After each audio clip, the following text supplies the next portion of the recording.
قال رسول الله صلى الله عليه وسلم: من بات طاهرا بات في شعاره ملك فلم يستيقظ إلا قال الملك: اللهم اغفر لعبدك فلان فإنه بات طاهرا.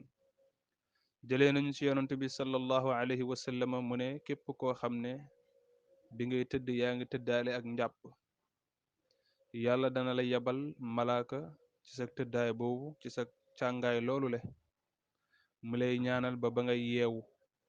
doo yeewu mukk lu may malaaka bi mi ngi wax: allahumma igfir li abdika fulaanin fa innahu baata taahiran. yow yàlla maa ngi lay ñaan yal na nga jéggal sa jaam diw, ndax kat dafa fanaanoo ak njàpp, dafa fanaanoo ak laab.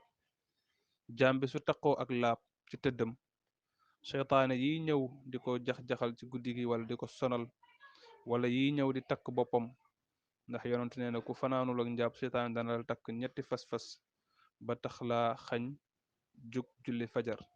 boo tëddee ak njàpp nag, seytaane ak yi yàq yépp duñ la mënal dara, te malaaka da nga ànd ak moom ci sa tëddaay googule mu lay ñaanal yàlla ba nga yeewu.